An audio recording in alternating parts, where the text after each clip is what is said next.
Hello bachon, let's see this question and the question says the graph below refers to an experiment involving species of algae. The relative concentration of GP, that is glycerol phosphate, and ReBP, that is ribulose 1,5 bisphosphate, present in the cells were monitored when the plant were in light and then in dark. Which of the following conclusion cannot be drawn from these results? And the options are: in darkness, the relative concentration of GP increases. Option B, during the experiment, ReBP may be converted into GP. Option C, the relative concentration of ReBP decreases on removal of CO2. And option D, in light, a steady state exists between ReBP and GP. So पहले हम लोग इसका की concept देखते हैं. इसका की concept है Calvin cycle. Calvin cycle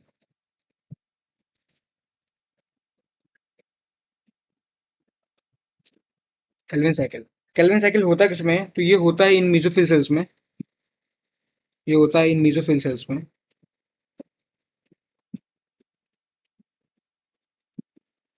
in mesophyll sales. और ये शो किया जाएगा भाई, shown by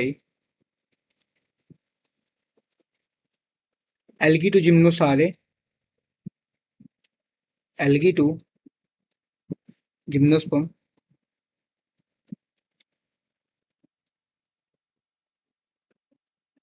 जिम्नोस्पर्म. और उसके साथ साथ में मोस्ट ऑफ द डाइकॉट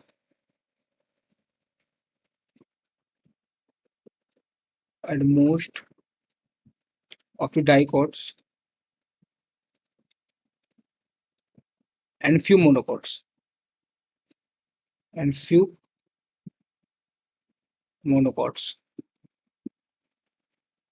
जैसे कि wheat,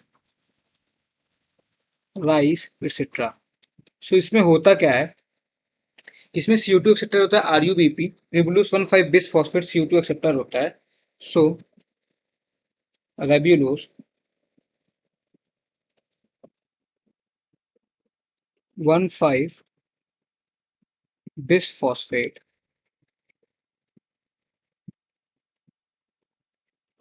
ये जो है एक 5 कार्बन कंपाउंड है. ये एक 5 कार्बन कंपाउंड है. 5 कार्बन कंपाउंड 5 कार्बन है. और ये CO2 एक्सेप्टर है. ये है CO2 एक्सेप्टर. अब केल्विन साइकिल में क्या होता है, ग्लूकोज का फॉर्मेशन होता है, CO2 एक्सेप्टर है. तो क्या होगा, ये RuBP से इसको कहते हैं RuBP. इससे पहले तो बनेगा, ये एक बहुत ही रफ डायग्राम है. इससे बनेगा GP, इसको कहते हैं ग्लिसरेट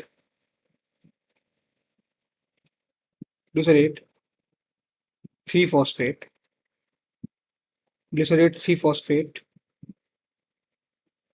जिसे बोला जाता है GP. और फिर इससे फर्दर जो है ग्लूकोज बनेगा और जो है रीजनरेशन होगा ReBP का. ग्लूकोज बनेगा और रीजनरेशन होगा ReBP का.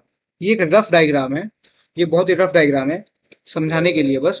सो इसमें क्या हो रहा है, इसमें CO2 जो है जब ये कन्वर्ट होता है तो CO2 ReBP जो एक्सेप्ट करता है CO2 को, कन्वर्ट होता है GP में और फिर ग्लूकोज बनता है और फिर ReBP का रीजनरेशन हो जाता है. तो अपने क्वेश्चन पे आते हैं. ये मोटा मोटा एक साइकिल है, छोटी सी सीधी साइकिल. इसको समझते हैं हम. क्वेश्चन पे आते हैं अपने कि क्वेश्चन ने बोल रहा है कौन सा गलत है इसमें से.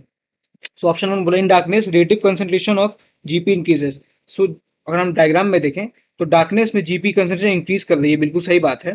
तो ये ऑप्शन तो बिल्कुल सही है. ऑप्शन बी में बोल रहा है ड्यूरिंग द एक्सपेरिमेंट ReBP में भी कन्वर्टेड टू GP. बिल्कुल ReBP जो है GP में कन्वर्ट हो रहा है, बिल्कुल सही बात है. तो ऑप्शन बी बिल्कुल सही है. ऑप्शन सी में बोल रहा है relative concentration of ReBP decreases on removal of CO2. तो देखिए अगर हम लोग CO2 को रिमूव कर देंगे तो GP बन नहीं पाएगा, और GP नहीं बनेगा तो जो रिबुलस बिस फॉस्फेट इसकी कंसंट्रेशन इंक्रीज कर जाएगी, इसमें बोले डिक्रीज कर जाएगी. सो ऑप्शन सी तो गलत हो जाएगा.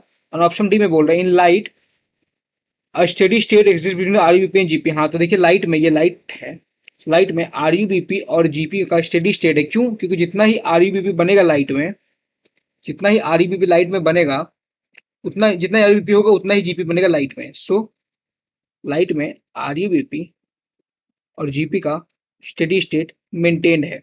सो ऑप्शन डी भी बिल्कुल सही है। तो इसके अकॉर्डिंग जो करेक्ट आंसर है वो हो जाएगा option C, that is the relative concentration of REBP decreases on removal of CO2। ऐसा नहीं है, अगर CO2 हटा देंगे तो जीपी की कंसंट्रेशन डिक्रीज करेगी, फॉस्फेट की कंसंट्रेशन डिक्रीज कर जाएगी और आरईबीपी की कंसंट्रेशन इंक्रीज कर जाएगी, बट इसमें उल्टा दिया हुआ था, ये ऑप्शन गलत हो गया। So correct answer option C हो जाएगा। I hope you understood well. Thank you and all the very best.